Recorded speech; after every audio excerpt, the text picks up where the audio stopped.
Bryson. It's been a little while. Been a few days. Sorry.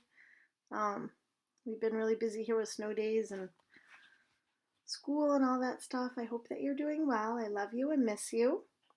And this is chapter 11, A Total Loss. I was really disappointed in what Jessie did. I didn't think that she would do something that mean with the bugs. Ew! Okay, so chapter 11, A Total Loss. Total loss. Noun. Goods so damaged that there's no point in repairing them, or they can't be repaired at all.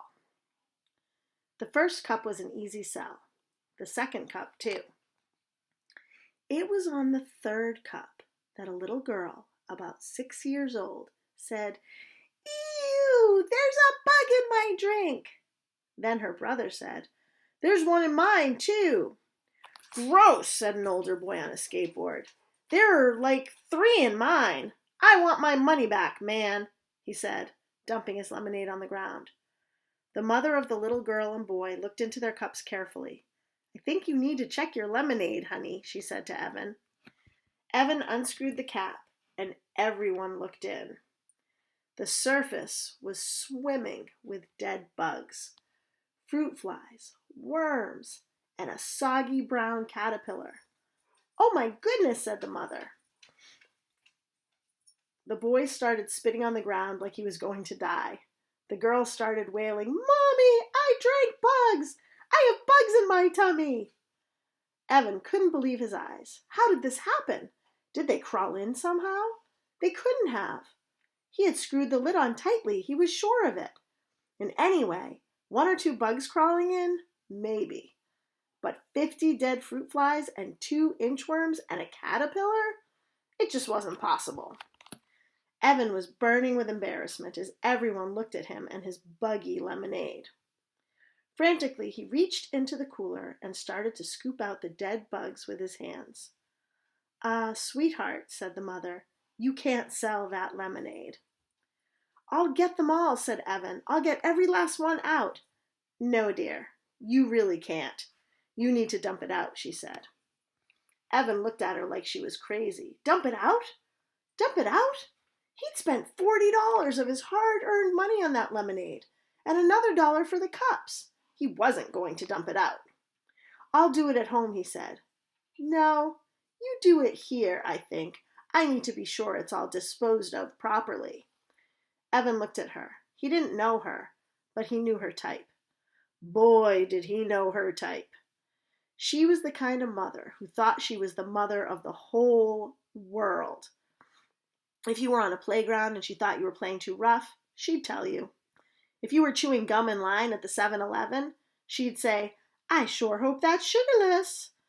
Mothers like that never minded just their own business, or just their kids' business.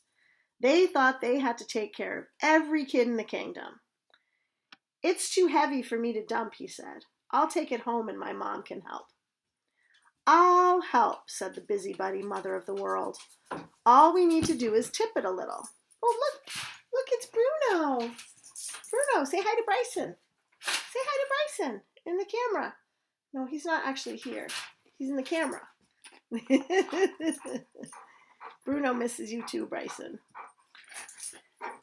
Now I lost my spot. Evan had no choice but to grab the other handle. Together they tipped, and the lemonade poured out of the top of the cooler. Oh, there's Layla too. Layla saying hi to you, Bryson. They poured and poured and poured. The lemonade sparkled in the sunlight, just like a bejeweled waterfall, and then disappeared without a trace. Soaking into the parched. Guys, I can't hold this and read it if you're doing that. Soaking into the parched September grass. As the last sluice of lemonade slipped out of the cooler, a slick of mud poured out. "Oh my goodness," said the mother. Evan couldn't believe it. He couldn't believe how quickly his victory had turned to defeat. It was just like the lemonade. It had disappeared into the grass, leaving nothing behind. A total loss. The mother smiled sympathetically at Evan, and as Evan returned her $2. The skateboard dude had already skated off with his refund.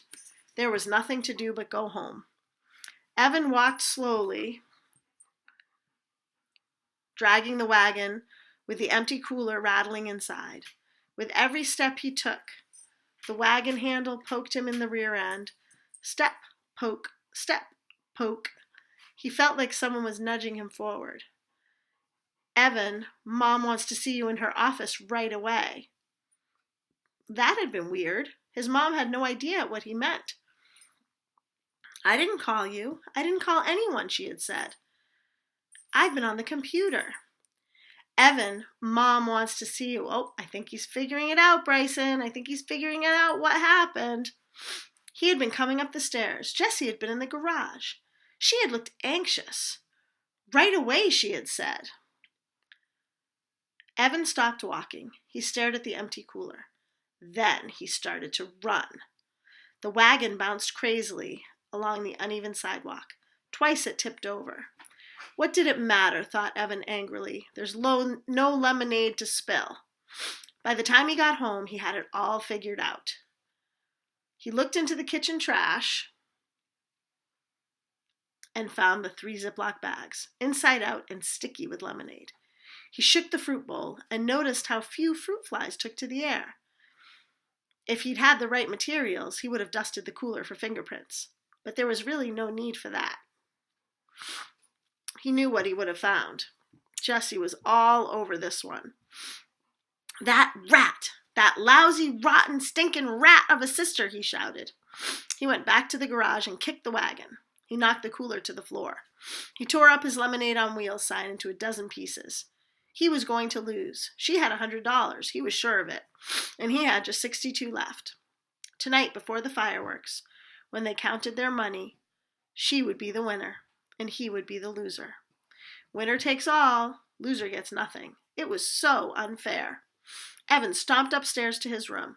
He slammed the door so hard it bounced open again, and when he went to close it, he was staring across the hallway, straight into Jessie's room. He could see her neatly made bed covered in couche pillows, and the poster of Bar Harbor from their trip to Maine this summer, and her night table with Charlotte Webb at the ready. Evan crossed the hall, then paused at Jessie's door. There was the rule about not entering. Well, she'd broken the rules first. Evan thought there wasn't really a rule about fruit flies and lemonade. It was clearly a dirty trick. Evan walked in and went straight to Jessie's desk drawer.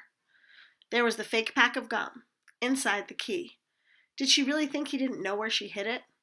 He'd seen her slip the key inside the box when he was passing by on his way to the bathroom. Jessie was smart, but she wasn't very smooth. He'd known for months where the key was hidden. He just hadn't bothered to use it. Until now. It took him a while to find the lockbox. He checked the bureau drawers first, then under Jessie's bed. But finally he found it hidden in her closet. Again, not very smooth. Evan carried the key in the lockbox back to his room and sat on the bed. He put the key in the lock and opened the top. Then, the moment of truth. He lifted out the plastic change tray. There were a whole bunch of scraps of paper on top, and there was a folded index card, too. Evan moved these aside and found a $10 bill paper clipped to a birthday card. Under that was an envelope labeled pre-war earnings with $4.32 inside it. That was the money Jessie had had before the lemonade war began. She kept it separate, just like she promised. Next to it was a fat envelope labeled lemonade earnings. Evan opened the envelope. Inside, the bills were arranged by ones, fives, and tens. All the bills were facing the same way, so that the eyes of George Washington, Abraham Lincoln, and Alexander Hamilton were all looking at Evan as he counted out the cash. $208. There it was, the winning wad. Evan thought of how hard he'd worked that week, in the blazing sun, in the scorching heat. He thought about the cooler full of lemonade pouring into the grass.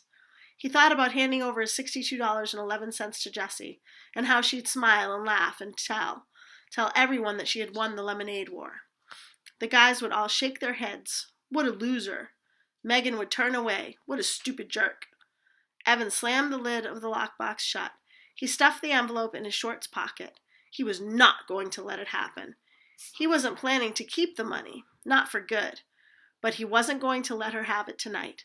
When it came time to show their earnings, he'd have $62.11 and she'd have nothing. He'd give her the money back tomorrow, or maybe the day after that, but not tonight. He suddenly felt a desperate need to get out of the house as fast as he could. He shoved the lockbox back into Jessie's closet and the key back into the fake pack of gum. "Hey, Mom," he shouted, not even waiting for her to answer back. "I'm going to the school to see if there's a game, 'kay?" Ooh, wow. That's some trick, huh, Bryson? Well, I love you very much. That was chapter 11. The next chapter is chapter 12, and I will read that to you on Thursday. I love you very much. Bye-bye.